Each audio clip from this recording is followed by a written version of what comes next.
Terima kasih Anda masih bersama kami. Bagi Anda yang baru saja bergabung, kami hadirkan kembali 3 berita utama hari ini. Komplotan spesialis pencuri sepeda motor yang kerap beraksi di Penyambungan Timur akhirnya ditangkap polisi. Gegara sakit hati, seorang pria tega tikam temannya sendiri di Kabupaten Deli Serdang.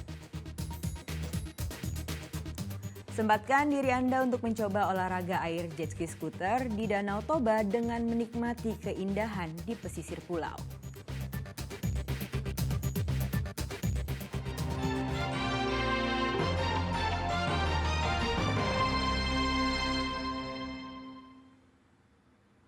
Jika Anda berada di Pulau Samosir, sempatkan diri untuk mencoba olahraga air jet ski skuter. Anda bisa bermain jet ski sambil menikmati keindahan di pesisir pulau. Namun ingat, ada syarat dan ketentuan berlaku saat mengendarai jet ski di sekitar Danau Toba.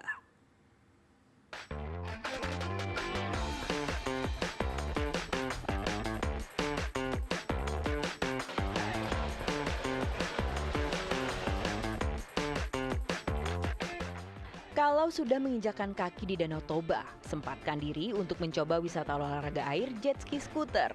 Untuk bisa memesan jet ski skuter tidaklah sulit. Cukup nongkrong aja di pinggir Danau Toba, tepat Anda menginap atau berlibur, nanti jasa sewa jet ski skuter akan datang menghampiri Anda. Seperti yang dilakukan Iksan Napitu, warga lokal Kampung Tuk-Tuk, Pulau Samosir ini menghampiri saya dan menawarkan paket naik jet ski skuter selama 1 jam dengan harga Rp300.000. Sebenarnya jasa yang ditawarkan tak hanya jet ski, ada olahraga lain juga dengan beragam paket pilihan untuk berkeliling di Danau Toba. Kita nawarin jet skinya, ada yang main rute, ada yang per jam, dan ada juga mau ke Tumurun boleh, dengan per jam itu ada harga-harganya gitu. Ada donat boat, ada banana boat, dan ada juga untuk khusus tour keliling-keliling doang gitu.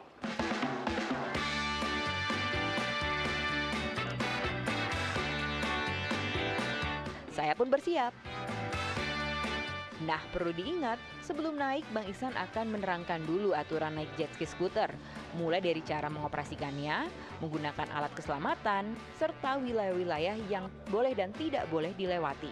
Semua itu aturannya harus ditaati.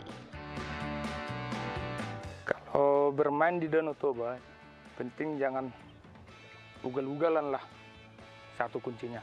Yang kedua, jangan terlalu pinggir, jangan terlalu tepi. Soalnya bahaya untuk pengunjung, mana tahu ada yang mandi. Bermain dia ke tengah-tengah lah. Soalnya kalau terlalu tepi, mana tahu ada yang berenang, ada yang nelayan bikin jaring kan jadi kena gitu. Ya, masyarakat di sini kan hampir semua lah nelayan di sini. Kita juga nelayan juga. Kadang kalau nggak ada tamu, kita bikin jaring juga.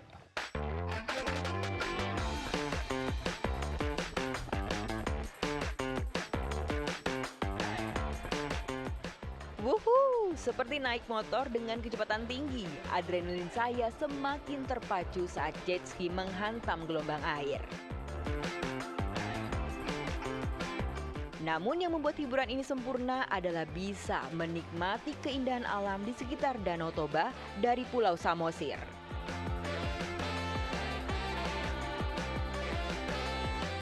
Harga sewa Rp300.000 untuk 1 jam ini tergolong murah karena kalian bisa bergantian untuk naik jet ski skuter. Kalau pengen lebih lama lagi, harga sewanya lebih mahal.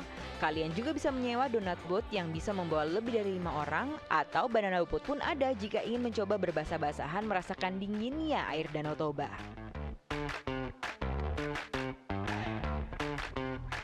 Masa-masa liburan panjang atau akhir pekan, permintaan terhadap permainan wahana air ini meningkat. Ya, tadi saya udah nyobain nih naik jet ski water scooter di Danau Toba. Tentu seru ya karena kita bisa melihat bagaimana keindahan Danau Toba dari tengah danaunya juga. Nah selain itu juga kita tahu di sensasi merasakan kayak seolah-olah naik motor di atas air gitu. Tapi bagi Anda yang mungkin takut pakai jet ski jangan khawatir karena nanti ada pemandunya nih seperti saya nih sama Abang Iksan gitu kan. Nanti Bang Iksan bakal bisa ngarahin mau beloknya di mana, bagusnya di mana dan lain sebagainya. Jadi jangan khawatir ya. Nadia Kartika, Muhammad Kadafi melaporkan dari Danau Toba. Ayo Bang, kita lanjut.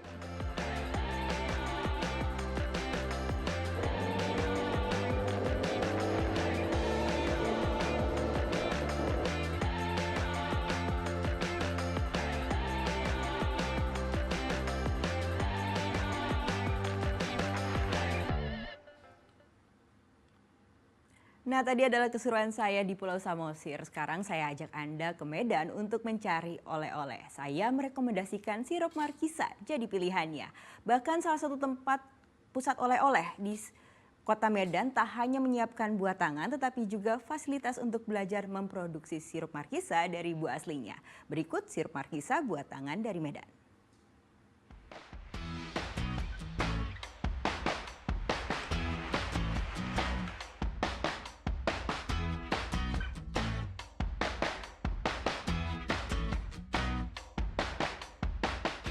Ini memang dari ibunda saya, itulah yang namanya Hajah Nurlen. Sebenarnya waktu awalnya ibu saya itu memakai nama ini sirup family, karena dia membuat sirup ini untuk memberi oleh-oleh kepada saudara-saudara yang datang dari luar kota ke Medan. Timbang beli lagi kan dia pintar masak ini ibu saya ini. Karena sirup markisa ini memang benar-benar oleh-oleh khas Medan. Tidak ada di daerah lain kecuali di Makassar yang sama seperti di Medan ini rasa dan kualitasnya. Itulah pertama kita memilih ibu-ibu memilih sirup markisa. Keistimewaan di sini ada wisata edukasi. Sehingga dengan turis-turis itu datang melihat selain belanja mendapat pengetahuan cara membuat markisa yang pertama. Yang kedua, mereka tahu bahwa barang yang diproduksi itu adalah bersih dan higienis, itu yang paling penting.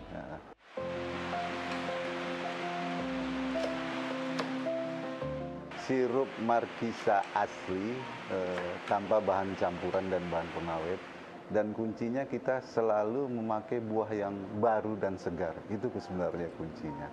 Dan teknik pemasakannya dengan memakai api yang sangat kecil dan waktu memasaknya sangat lama. Itu sebenarnya. Jadi sehingga aromanya tidak hilang. Jadi memang sirup kita khas sekali dengan aroma.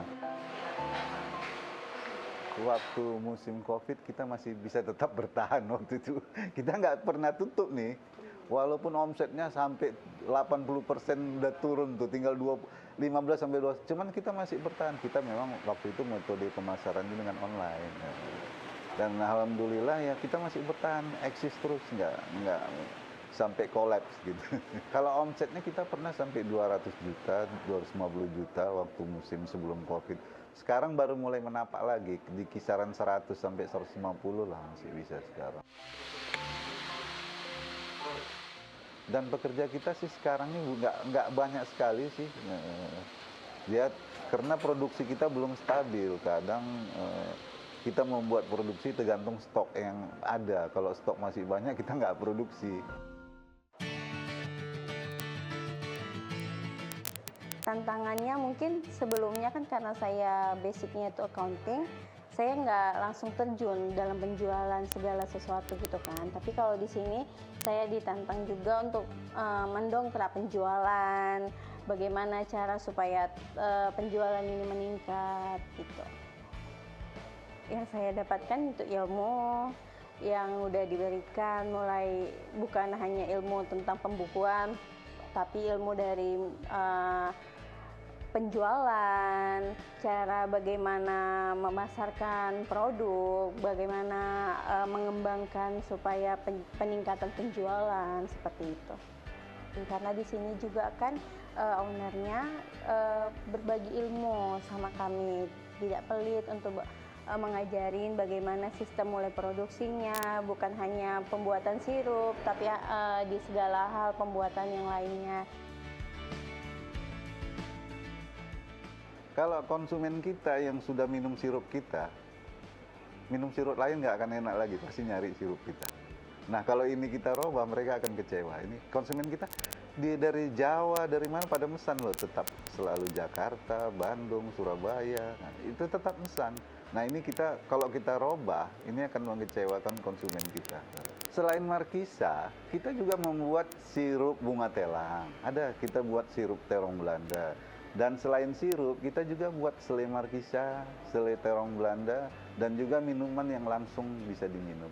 Ada beberapa produk ya. Dan saya yakin Markisa ini akan, kalau dikelola dengan konsisten dan memang benar-benar mutu, kita dari awal waktu dibuat ibu saya itu sampai sekarang mutunya seperti itu, sama aja. Kita nggak ada roba-roba. Walaupun dengan konsekuensinya harganya jadi mahal. Nah, harus bertahan seperti itu dan berharap, dan Markisa ini sebenarnya tanpa saingan. Karena yang ada di sini aja, tergantung mau memasarkannya aja. Jadi mudah-mudahan terus ini eksis gitu.